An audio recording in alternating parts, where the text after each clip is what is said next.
I always felt like I didn't have my own identity. They might as well put on my epitaph, "Here lies Jerry Quarry's little brother." I was always in his shadow. People would say to me, "Hey Jerry, how you doing?" I'd say, "I'm not Jerry. I'm..."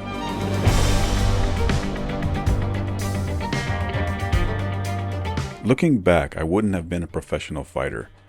Maybe an amateur, not a pro. You have to be a mean person, and you have to have the killer instinct. I didn't have that. I don't think Jerry had it unless he didn't like the person he was fighting. Joe Frazier, who was brought up in Philadelphia, learned that on the streets. Guys like that, who grew up the hard way, have the killer instinct. But I was brought up in Southern California. I didn't have that. Born March 5, 1951, Mike was one of 8 children born to Jack and Arwanda Quarry. Jack Quarry lived a hard scrabble life in Oklahoma and had his knuckles tattooed with the word hard on his left hand and luck on his right. A former amateur boxer, he would push all of his sons into the sport. Mike would start boxing at the age of 8. Wanting to try other sports, he would go out for the baseball team at Santa Fe High, but he weighed only 104 pounds and had little natural ability, so he didn't make the team. The family would move to Anaheim, where Mike would attend Magnolia High. He considered going out for the football team, but had won a fight in the Olympic trials which took precedence over his gridiron aspirations. "I've never thought about being anything else but a fighter," Mike said. "With our family, you just got in and on the track and followed, or were pulled along." Mike started sparring with older brother Jerry at the age of 15, and 2 years later, he would win the California Light Heavyweight Golden Gloves title. While his brother Jerry was making a name for himself in the professional ranks, Mike would compile an amateur record of 22-2, but with only 2 knockouts.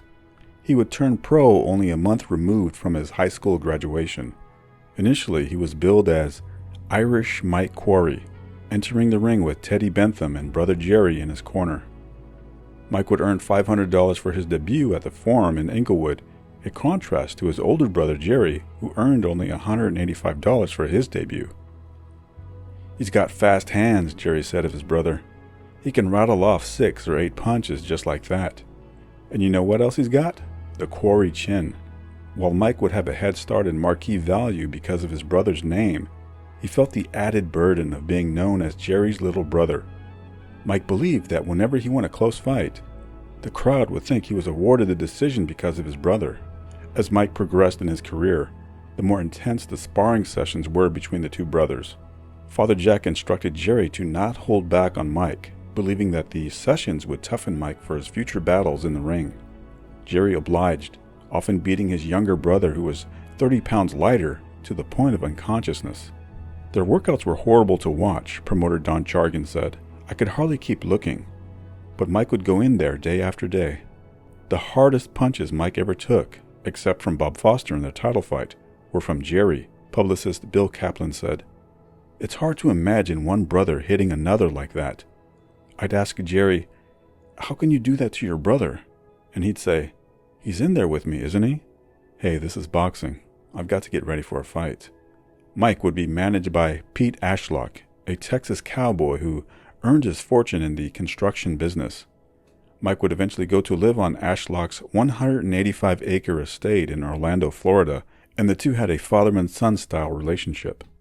Ashlock would guide Quarry to an undefeated record, but Mike would barely squeak by trial horses and club fighters, as 6 of his first 36 wins would go to a majority or split decision. Quarry would continue to win questionable decisions over the likes of Andy Kendall, Ron Wilson, and Hill Chambers, but also managed to defeat fringe contenders like Jimmy Dupree and Tommy Hicks. Quarry would bring a 36-0 record against the man who many believed was already one of the greatest light heavyweight champions of all time, if not the division's hardest ever puncher, in Bob Foster.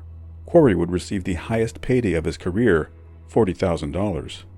The fight would be the co-feature to his brother Jerry taking on Muhammad Ali, and the night was christened the Soul Brothers versus the Quarry Brothers. While brother Jerry was a decided underdog against Ali, few gave Mike any hope against Foster, and the 6-1 odds seemed charitable. "I don't think he has a ghost of a chance," former light heavyweight contender Danny Nardico said. I look for Foster to blow him out of there in less than 5 rounds. Most of the criticism was levied at Father Jack for letting the overmatched Mike in there with a killer like Bob Foster. But Quarry's father wanted the fight to go on. Mike's too fast for Foster, Jack said. Foster is shot and overrated. He has no legs left. Once Mike starts to push him in the later rounds, he'll fold like a cheap lawn chair. Mark my words. Interesting things about the Foster style of fighting is watch that right foot. He kind of plants it like a guy is about to take a cut at a baseball. He plants it because he wants to get all the power that he can into those punches that he throws. That's why sometimes he doesn't move very gracefully either back or to the left.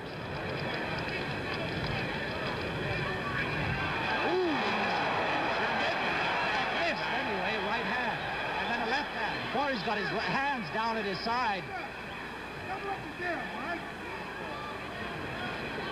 Two left jabs by Quarry. Foster keep coming in. Two lefts by Foster. Midsection. Foster isn't getting in tight. He doesn't want to, really, because he's a better puncher from outside. Quarry. Foster is still trying to use that left jab. Missed with the right. Quarry hit with a nice uppercut then. Coming back with that left, trying to set up a right, I think. He dances in and out nicely, Jack. Yes, he does. He does everything nicely.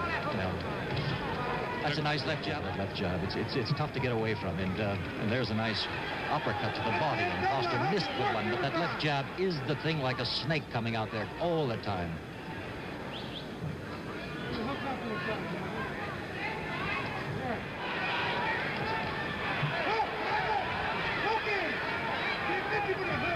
Quarry may be getting just a little bit desperate. It's hard to tell right now, but looks like he's ready to trade punches. And there he lands too, and had Foster off balance just a little bit.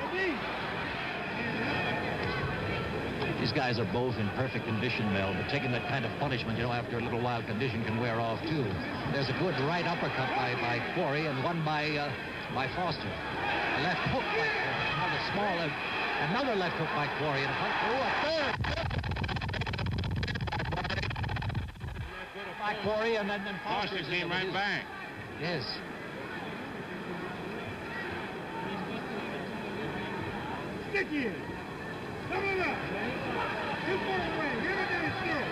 Ooh, nice left jab by Foster then.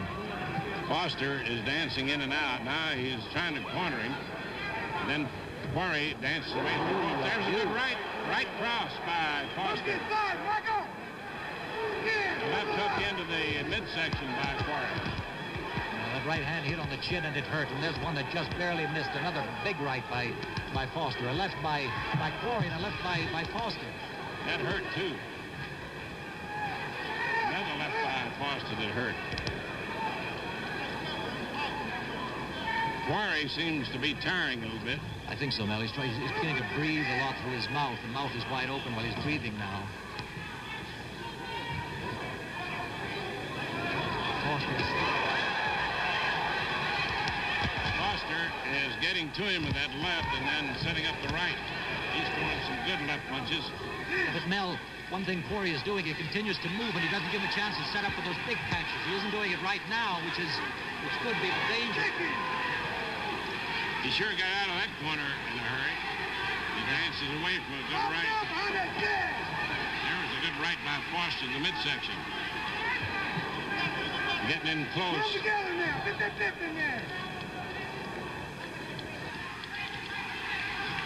Ooh, a beautiful left hook by Quarry. Foster hits on the break. He was not warned at that time. Exchange left jabs. Good right and the left by Quarry. I don't think Foster liked it.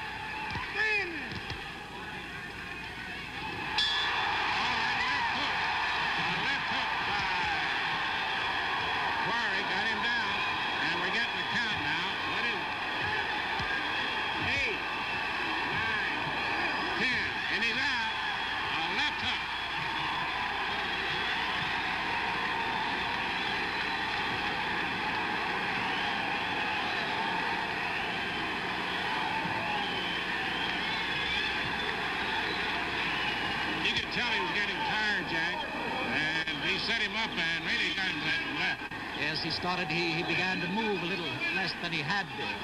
He was given him the chance to bring in those big punches, which he did, that left hook.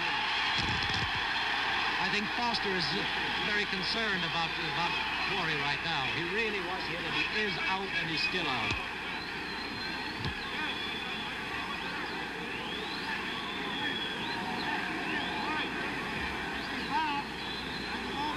Here comes a replay. Here's the instant replay of the knockout. The loss would haunt Quarry for the rest of his life. Mike referred to it as the night that, quote, planted the bad seed. Foster destroyed my world, Mike said. I had never lost before, never been knocked out. When you get your dream shattered by one punch, well, I barely stayed above water after that. I was shamed. I could never really get my momentum I initially had. Everything came so quick.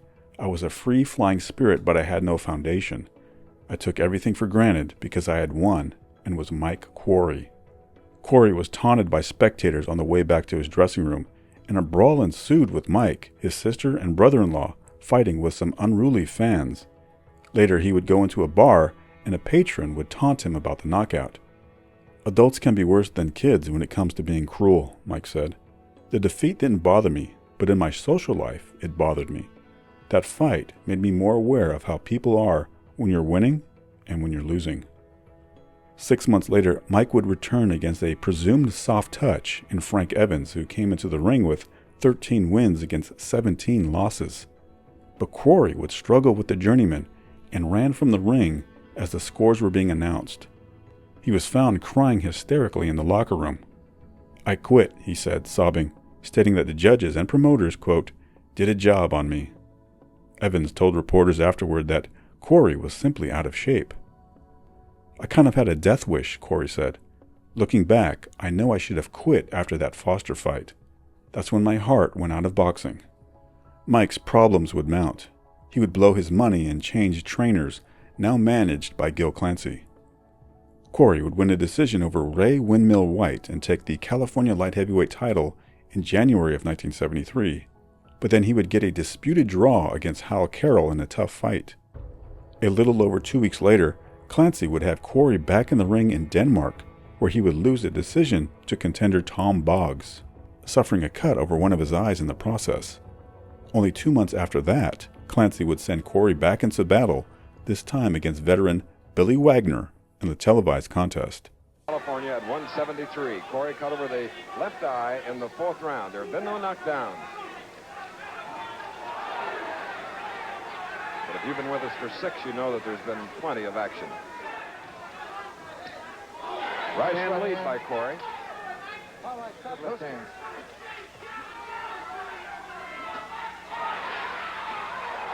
Good left hook by Quarry. Those are crisp punches. And again, the cut over Quarry's left eye up to this point has not been reopened, not causing any problem.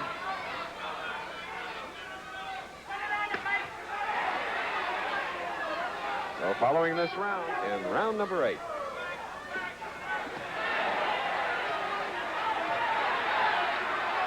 Some tough body punching by Wagner. Quarry. Ooh. It appears now that the cut over the left eye of Quarry, circling around to our right, has been real.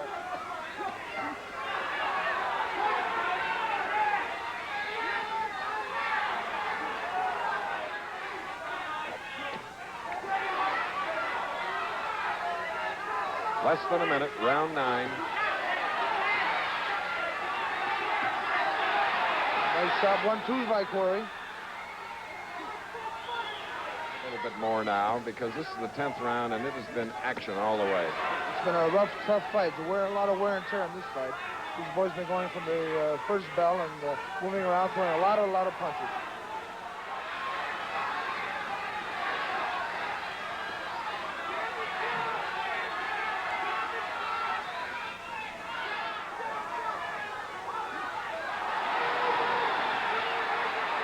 Left hook by Quarry. Round.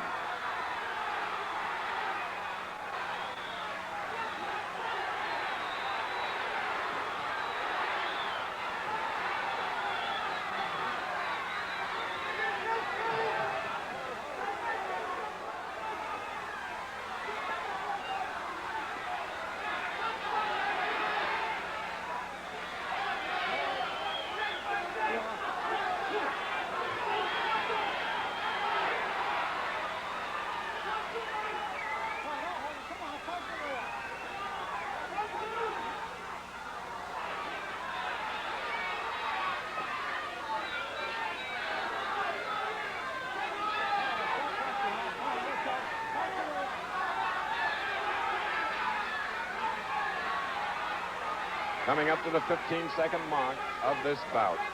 There have been no knockdowns. Both fighters have been cut. We hope you've enjoyed the action.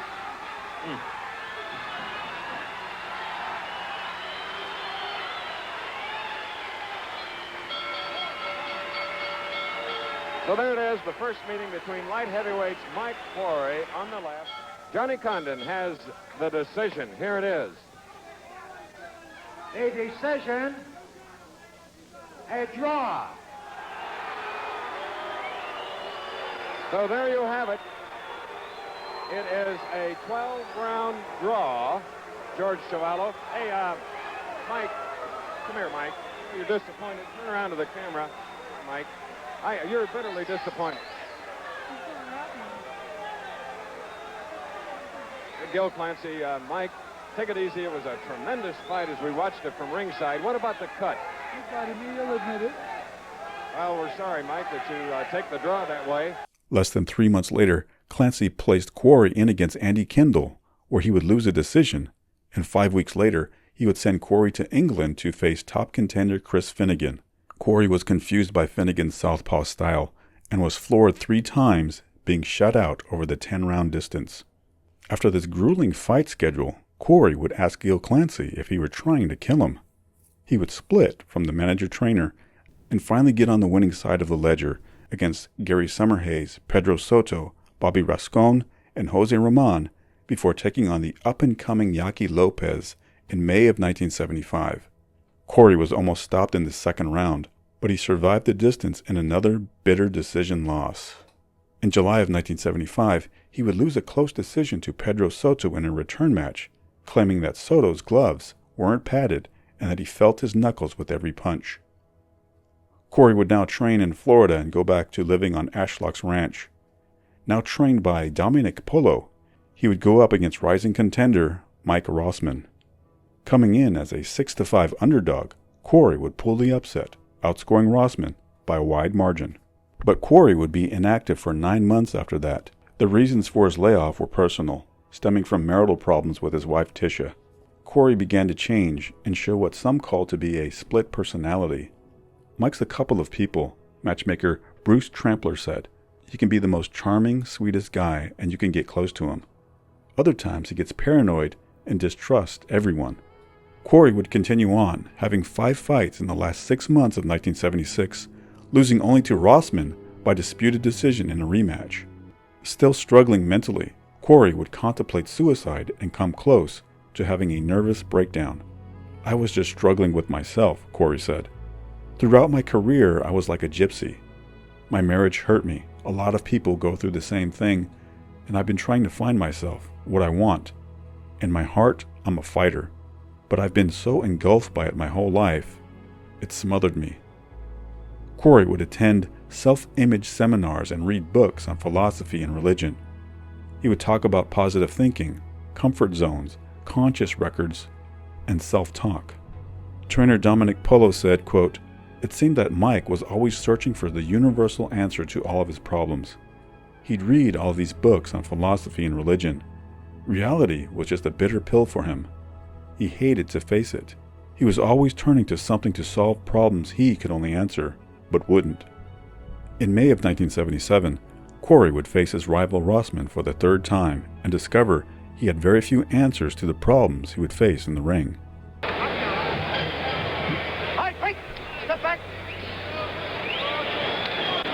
Final minute of round 1, scheduled for 11.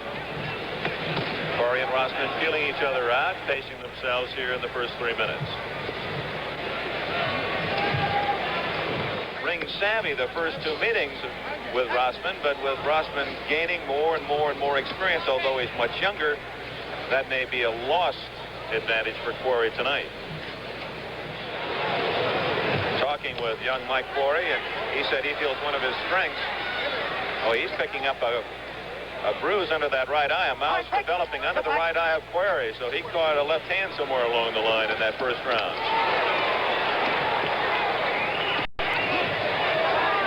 Quarry on your right, the younger fighter Rossman on the left.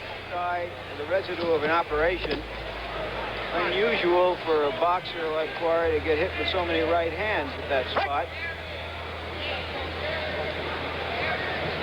And if you're thinking about the knockout potential of these two fighters, you have to consider Rossman has the advantage there. He's the stronger Rossman's fight, and that's what happened in Las Vegas in the eyes of the Quarry camp, and Rossman won the decision. The good left hand that Rossman is landing the heavier punches even though his back is against the rope.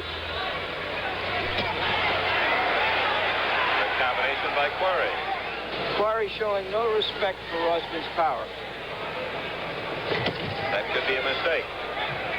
Both men predicted a win by knockout.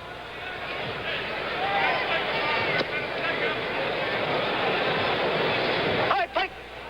Step back. Dick, you know, there's an old-time flavor about this fight, and his manager, Jimmy DiPiano. His mother is Jewish, and he was raised as a Jew. Bring about some immediate respect on the part of Mike Quarry for Mike Rossman, Larry. Indeed. Good left hand delivered by Rossman. Rossman with his back to you. Good left again.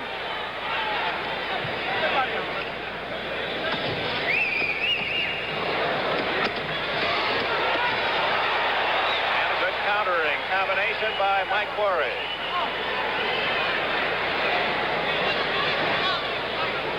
That's round 4. Eddie Futch will get $37,500 as his 15% share of Bobbick's purse, and he told me before this fight that he doesn't know how much he's getting. It's up to Quarry. There's Slim Robinson, Eddie Aliano, and his father Jimmy DiPiano. I asked Mike, what's it like training under your own father? Any problems? He said, I'd rather not even talk about it. Scheduled 11-rounder.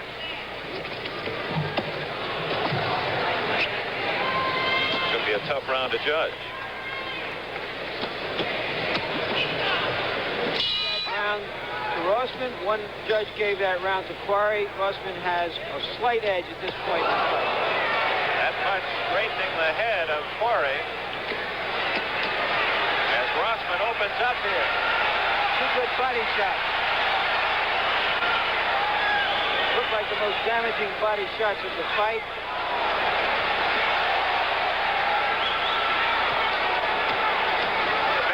By either man as Rossman has Quarry in trouble along the ropes. 2 minutes to go in the round, and Rossman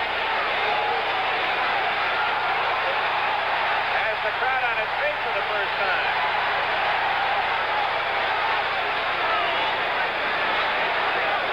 This is a young, strong, growing prize fighter on the prowl right now. Mike Rossman from Philadelphia. Quarry trying to call upon his 6 added years of ring experience to wait out the storm. We're the middle of the 6th round.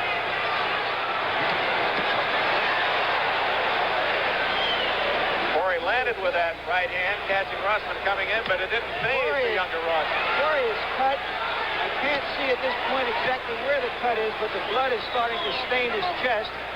It's over the right eye, and it looks like it could be a bad cut.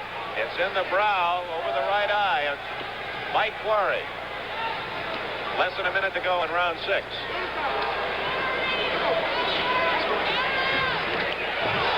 Quarry trying to beat his man off, but he can't do it. And his legs may be gone as well. You would think he'd be able to get out of there with his ringsmanship.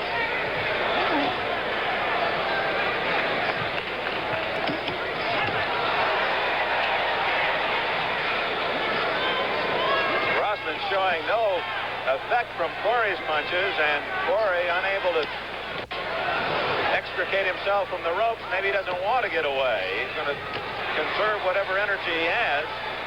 There again, his right hand, and it's Rossman just shredding them. These two kids can't put on a bad fight. Let's go. Right. Big round for Rossman, the end of round 6. They have just stopped the fight. Jury Quarry, Mike's brother, threw in the towel. That cut over the eye, much too severe, and Mike Rossman has won the rubber match of their 3 fights. Congratulates his opponent Quarry, and Rossman takes another big step on toward his goal. Brother Jerry would scream at Arthur McCandy to stop the fight. And later in the dressing room, Jerry would scream at Mike to say that he would retire. Say it, Jerry demanded to Mike. No, Mike said. I'm going to fight one more to go out a winner. Say it, Jerry persisted. but Mike couldn't say it. The words "I quit" would never escape from his lips. "I'm finished for life," Mike said through sobs. Jerry vowed to never let his brother back in the ring again. But 2 months later, Mike would be back in the ring for an exhibition against Dale Grant in Seattle. He had bloated up to 196 pounds and couldn't make it past the first round when a cut opened over his right eye. "It's not worth it anymore, Mike," the referee told him. But 5 months later, Mike was back. He was promised a $20,000 payday against Olympian Michael Spinks if he could get past Yaki Lopez. But Lopez pulled out, and in stepped unknown slugger Pete McIntyre, who floored Quarry in the second and then knocked him cold in the 5th round. "I don't even remember getting up in the 2nd round," Quarry said. "When I woke up, they were stitching me up. I had amnesia for 3 days after that fight.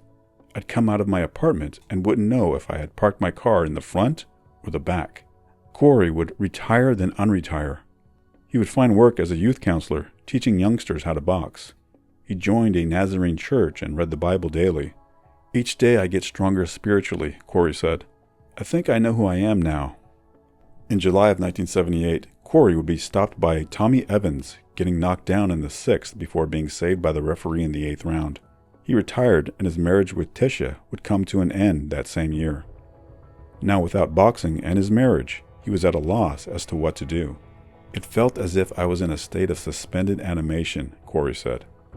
"I thought I'd be world champion and make lots of money. I didn't have the vision to learn a trade or go to school, and I had nothing to fall back on." He turned bitter, feeling that boxing did not reward him for all the blood, sweat, and tears he put into it.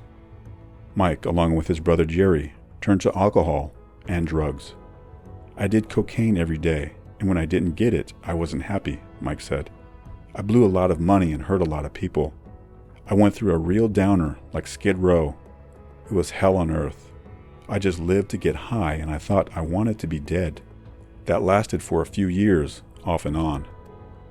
His latest retirement would last 14 months. He would fight sporadically over the next 3 years, and in February of 1981, Quarry would travel to Sydney, Australia, to get stopped by Bunny Johnson in 7 rounds. The beating was so severe that Quarry took the announcer's microphone afterward and said, quote, "I want to thank the people of England for their support. It's my first trip to England." Quarry would earn only $3,000 plus expenses for this trip to Australia. Quarry remained uncommitted on his future. He planned to enroll at Nazarene College in Colorado Springs and major in theology, but his drug issues remained. He would finally kick the habit in 1982 when he moved to New Jersey to help his younger brother Robert start his boxing career. He believed that going east helped him get clean because now he didn't know where to get the cocaine. In 1983, he would be introduced to his future wife Ellen by a mutual friend. They would be married in October of that year. By 1984, he would be earning $5 an hour as a plumber's assistant in Garden Grove, California. He hoped it would lead to a position as a full-time plumber, but then he started having trouble with his memory and his vision, seeing 2 angles when there was only one. He had trouble focusing, and soon employment became impossible. He went down gradually, Ellen said. He began forgetting things, losing things. Ellen would care for him, but by 2005, his episodes of dementia would cause him to become very agitated, putting her at risk. She would have him committed to Brighton Gardens in Yorba Linda, California. It was déjà vu for the Quarry family, as Mike's brother Jerry died of pugilistic dementia in 1999. Mike's brain functions would continue to atrophy until he was not able to walk or talk. He would be transferred to an assisted living community called the Seasons in La Habra. On July 11, 2006, Mike Quarry would die at the age of 55. He'll be back with Jerry, Ellen said, where he wants to be.